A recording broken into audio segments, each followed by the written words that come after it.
This is Pet Life Radio. Let's talk pets.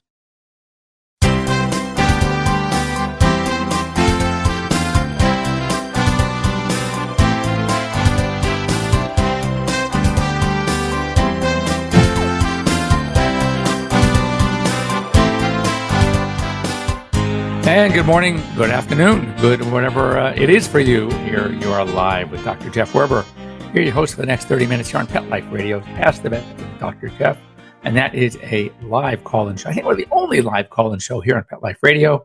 And so we want to hear from you. So I'm going to give you a couple of easy ways to get a hold of me.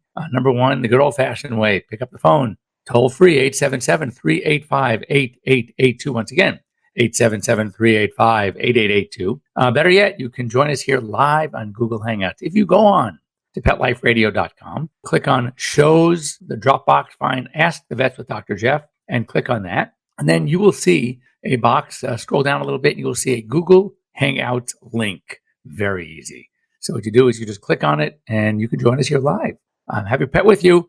And as I've been saying, and I'm saying more and more, it's getting very, let me just throw a little fact and figure on you from about what we call telemedicine, telehealth. On the human side, 3 years ago, 350,000 calls were made via a telehealth, telemedicine service to a physician. 350,000. Last year, 2017, 8 million. So just so you know, it is really happening the way of the future. So this is really something you get used to because you can always join us on my live DVM app. We're hopefully going to rename it soon to something even more catchy and cute.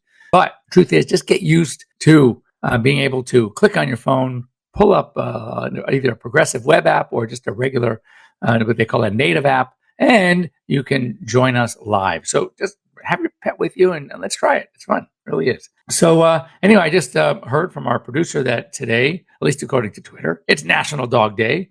So I hope that many of you have dogs. I have 4 that exceeds the limit here in Los Angeles. So yeah, I think to 5. It used to be 3. And they realized there's so many dogs in shelters and so many really responsible pet parents out there and great homes. Why limit to 3? So anyway, I have 4. So anyway, would like to hear from you if there are any things about anything you want to talk about. If you had a problem with your dog this week and you want to get a little info, then go ahead and give me a call. It's free advice. Can't complain with free advice. So if you listen to my show, you know that A, I would really like to hear from you. B, I like to start my show with just stuff that I found in the news as I peruse the news, mostly from the pet and veterinary websites. So I have something, several weeks ago, I'm sure you've heard that story about the guy sitting in the hospital bed, had his arms and legs amputated. He's going to have part of his nose amputated. They're probably not done with surgery, all because of a very weird bacterium in dog saliva called Capnocytophaga. So I did a piece for Inside Edition. I'm often called by Inside Edition, their West Los Angeles bureau, when there's any story in the news about animals. And here I am being washed, licked, kissed in the face by a dog sitting with me on the table. And one of my colleagues, who is a medical doctor, an MD, friend of mine, says, Jeff, are you nuts? You're sitting there. First of all, as I reported on Inside Edition, it is a very, very rare condition. You're just so you know, this is probably the first time you've ever heard of it. I will tell you it's the first time I've ever heard of it. One of our hosts on Pet Life Radio, Dr. Justine Lee, who is double boarded in emergency medicine and toxicology. So, of course, whenever I get these stories and I want to do my homework, I call Justine for things like this. Justine's never even heard of a case. So, and she's double boarded. So I finally called my friend of mine who is a MD, infectious disease specialist. And again, he kind of shrugs it off. It's like, it's so rare. You have to have all these weird pieces put together in line. First of all, 75% of dogs have it. 57% of cats have it. Most people carry it. And here we are, right? Without getting too graphic, but I'm sure you've locked tongue with people. You've never had this. You don't worry about this. Well, so a report came out from the CDC, Dr. Jennifer McKeeston, and she says that as far as the Capnocytophaga bacteria, she's with the CDC. She has 2 dogs that lick her kid's face all the time. She is not worried.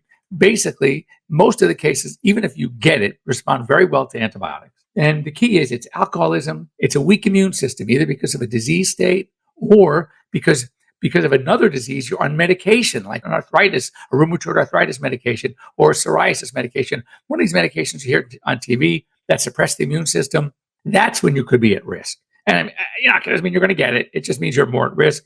People that don't have a spleen, if for some reason the spleen was removed at some point in one's life, whether it's because of a cancer or another problem, these animals, this is where the reservoir of antibodies could be stored. And if you don't have a spleen, then it is possible that this usually benign infection, even if you were to get it, it's benign, but all of a sudden it becomes so serious.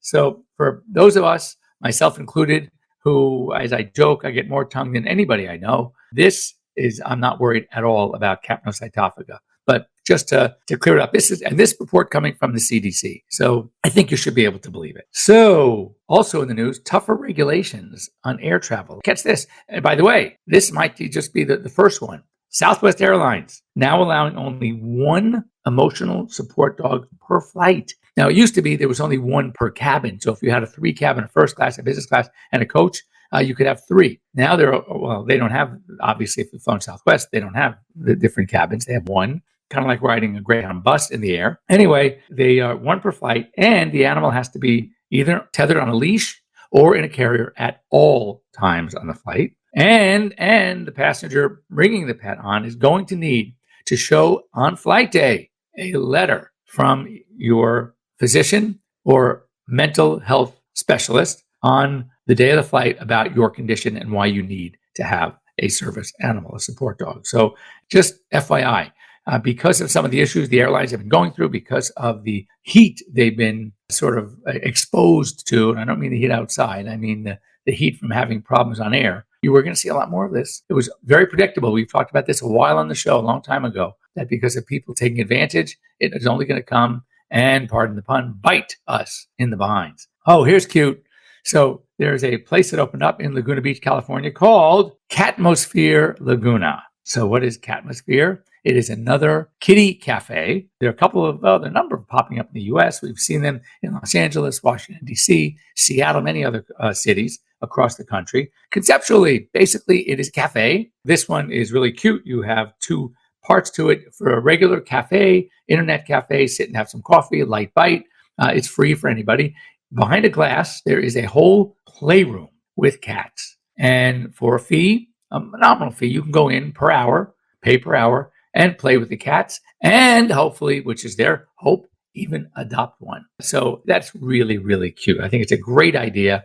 The one in LA, something in Whiskers. You can actually go in and while you're having your coffee or eating, you have a cat on your lap. I mean, it's really a cute idea. And it's great for the cats. It's great enrichment. And if you haven't had a cat before, what a great way to test whether or not this cat. I mean, my dad was never a cat guy. We had dogs growing up. We used to have to sneak a cat into the house. I've never been without a dog. I now have 6 cats. And he gives me a call one day, and he wants to know what some good cat breeds. I tell at the time I had an Oriental. I had my Maine Coon Norwegian Forest Cat Cross. I had a Bengal, and I mentioned Burmese are also great cats. He goes, Burmese are good cats? I said, oh, Burmese are great cats. He says, get me one. I had to take a look at the phone. Wait a second. Is this my dad? You want a cat? Turns out he was at a friend's house, and he was sitting, and they were schmoozing with his friend and having a cup of coffee. And all of a sudden, this cat jumps on my dad's lap. He takes his cat. He tosses it off his lap.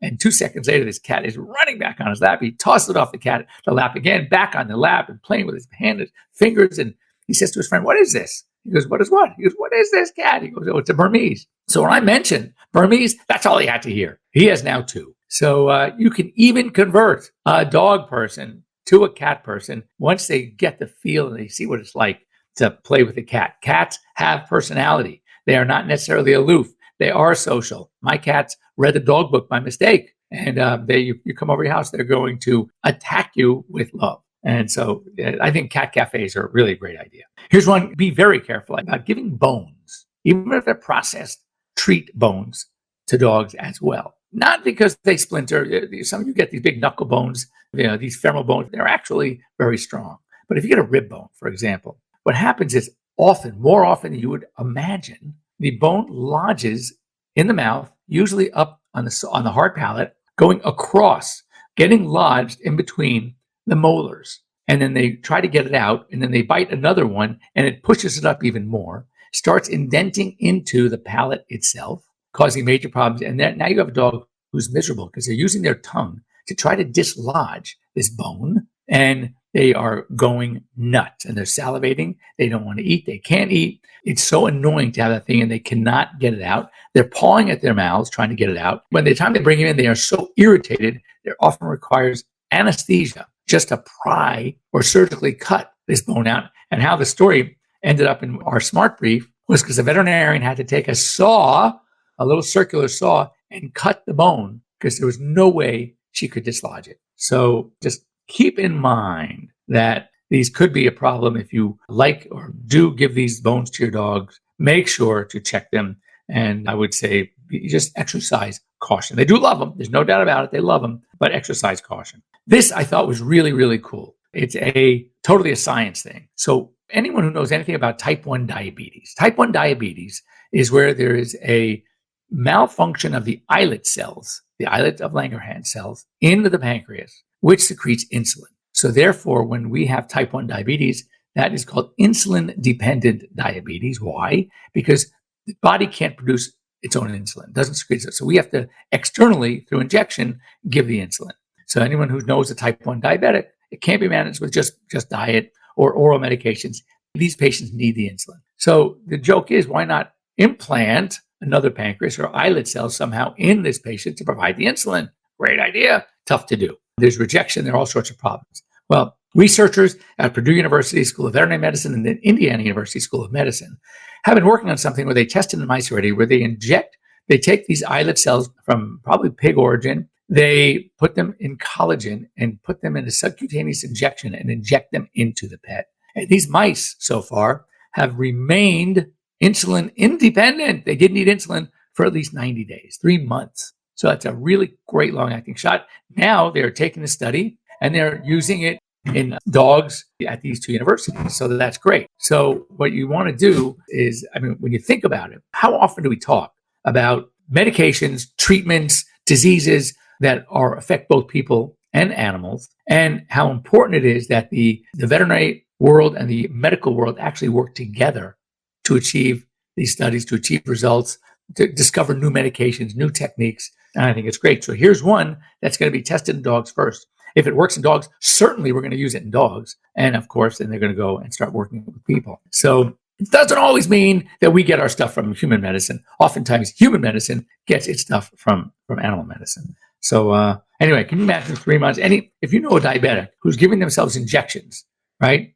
Sometimes twice a day with insulin, and all of a sudden they don't have to have insulin for 3 months. That's great. And before we break, one last quick story. Radagast Pet Food Company recalled all of the varieties of the Rad Cat Raw Diet.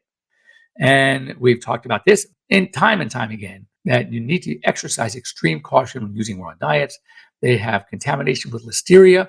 And just to take this one step further, for any person, pet owner, cat owner, handling the food as they're preparing it and stick it in the cat bowl, if they don't wash their hands well, they can infect themselves with listeria as well. So it's not just the hazard for the cat eating the diet, it's also potentially a hazard for the pet owner, the cat owner who's preparing the food. So anyway, keep that in mind. So we are at that point in the show, well, actually a little over that point in the show. We're going to break for a quick commercial break.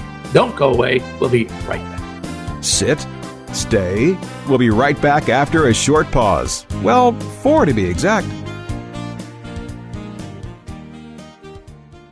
Does your dog itch, scratch, stink, or shed like crazy? Come to Dynovite for help. Order a 90-day supply of Dynovite. Everything we tried failed except the Dynovite. Pick up 2 bottles of Super Mega Fish Oil. Get the 3rd bottle free. Packed with omega-3, DHA, and EPA fatty acids. Super Mega is great for your dog's immune system, healthy skin, and soft, shiny fur. Dogs love it. Try Super Omega Fish Oil. Buy 2, get 1 free. At Dynovite.com. DINOVITE.com.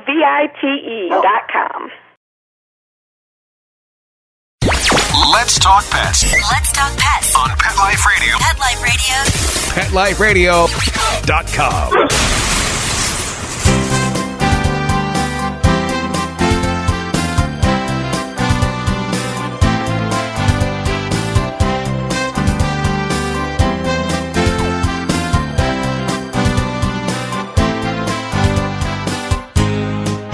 And welcome. We're back. You're here live with Dr. Jeff Werber here on Pet Life Radio's Ask the Vets with Dr. Jeff. So before the break, Many of you know, I like to go through the news. And now we're going to talk about a topic that there was one of the news items about the importance of preventive medicine and vaccinations. We may have talked about this before, but for many of our newer listeners, I kind of want to go through some of the new, maybe not so new, maybe new to you, which is important, just guidelines about when it comes to vaccine preventive medicine. And one thing we know about veterinary medicine, one thing we know about medicine in particular, that it is not a one size fits all. So when these companies come out with blanket rules about medicines, preventive care, vaccines, you have to really take a look at these things with a grain of salt. I will get some patients coming in sometimes with a list of vaccines a mile long. And I'm sitting and talking to the client, and I'm wondering how come the little Maltese was given a rattlesnake vaccine, or someone living here in Los Angeles was being given a Lyme vaccine. And there's some groups out there, hospital groups, that I would love to argue with an open forum. In fact, I have been witness to one of these open forums about vaccine, where there are an increased sensitivity towards vaccinations, and all these other experts from universities coming up and stating what I'm about to talk about with you about. And then this one particular chain of hospitals gets up and says, no, until they can prove that it's dangerous, we are going to give all of these vaccines. So yes, you're going to vaccinate a dog who never hits the ground in a park or in the mountains, a rattlesnake vaccine. Not very smart. So let's talk about vaccinations, preventive health. I want to talk about CORE. What is CORE? CORE are vaccines in the area that you reside that the diseases are common to see. And when one evaluates the diseases, the effect of the disease, or I should say the effect of the vaccine, is potentially worse than the disease itself. So therefore, do not vaccinate for diseases that are not CORE. So again, since I know Los Angeles, I'm going to talk about the CORE vaccines in LA. For your basic dog, lives in Los Angeles, is going to be distemper parvo. It's going to be bordetella, which I call live in LA cough. I hate using the term kennel cough because it's everywhere. And rabies because it's required by law. Okay, let's look at lifestyle now to add on to that. If you have a dog that never goes hiking in the mountains, the hills, the woods, then you do not need a lepto vaccine. In fact, one of the vaccines that causes the most reactions is a lepto. So use it wisely. Use it if your pet is at risk. If your pet is not at risk, right, is not going to be likely subjected to the bacterium, then do not vaccinate. Now, what about a dog who frequents doggy daycare, dog parks, etc., boarding facilities? Well, you might want to add to the bordetella, which is critical. You might want to add the new influenza virus, the one that protects against the H3N8 and the H3N2, the two strains that have hit the States, and that would be a recommended vaccination. Now, let's talk about coronavirus vaccine. What is coronavirus vaccine? What's coronavirus in a dog? It's the equivalent of a 24-hour stomach flu. So you have to ask yourself, do I want to vaccinate against a not very common condition that at worst, it's a 24-hour stomach flu? When you think about the potential dangers of the vaccine, the adjuvant, the preservatives in a vaccine, the reaction, do I really want to waste that on a dog who's probably not going to get it? If they do, they go for a 24-hour stomach flu. The answer for me is no. So I do not recommend coronavirus vaccines. Let's look at cats. You have an indoor-only cat. Unless you're inviting bats, raccoons, skunks into your home, bats into your home to play with your kitty cats, what is the likelihood of a cat getting rabies? An indoor-only cat. 0. So if you live in a state that doesn't require rabies for cats, as we do here in California, we don't require it. I know back east in New York, for example, it is required. But if it's not required, don't give it. And how about leukemia virus vaccine, feline leukemia? Again, indoor only your own cats. They're all FVLV negative. Do you really need to give it? And then you get the argument, well, yeah, but how about if there's like a fire or something or the cat escapes? It takes prolonged direct contact with a feline leukemia positive cat. They have to share bowls. They have to groom each other. They're licking each other's waist. That's what it's going to take. And it's not just an incidental contact because your cat got out for a day. So I, again, do not like to give vaccines if the chance of infection is very low. Now, I do have some patients that do hike a lot in our little mountain areas. Do I recommend a rattlesnake vaccine? Of course I do, because now their lifestyle is going to warrant it. So when it comes to diseases that are titerable, and for us, we have in-house test kits for distemper parvo titer. I like to run titers. Just to give you an example, the vaccine recommendations for distemper parvo boosters used to be once a year. Then it changed to 2, now 3 years. I've been titering for 10, 15 years almost. And I have many, many patients that have gone 7, 8, 9 years without a vaccine because they have nice, strong titers.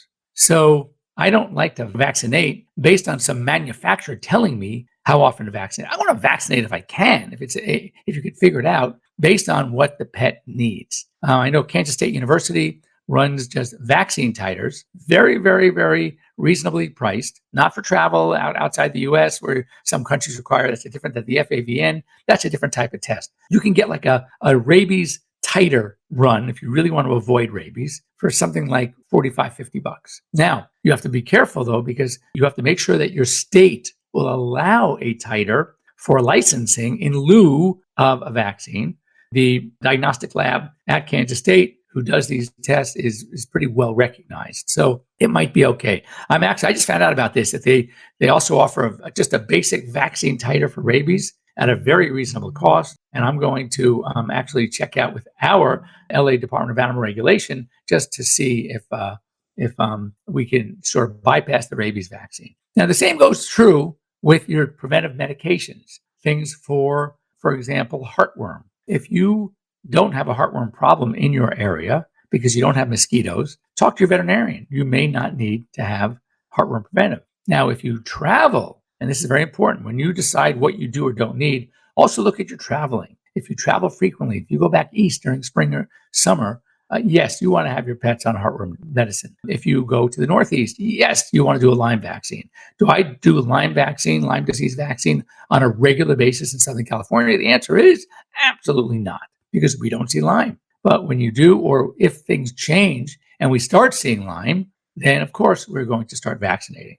So take-home lesson here is vaccines are a necessity, but frequency of vaccine really depends on the individual and their own immune system. And what vaccines to give depends on, again, your location and lifestyle. So check with your veterinarian. What are the probabilities of your dog or cat contracting some of these diseases? And be very, very, I would say, cautious or conservative when it comes to vaccine. When it comes to vaccines, less is more. All right, have a great week, everybody. We'll be here next week. If you have any questions, anything you want to talk about, any subject matter that you'd like to learn a little bit more about, maybe understand better, now's the time to do it at my show here weekly on Pet Life Radio. You can send me an email to drjeff, Dr. Jeff, at Pet Life Radio.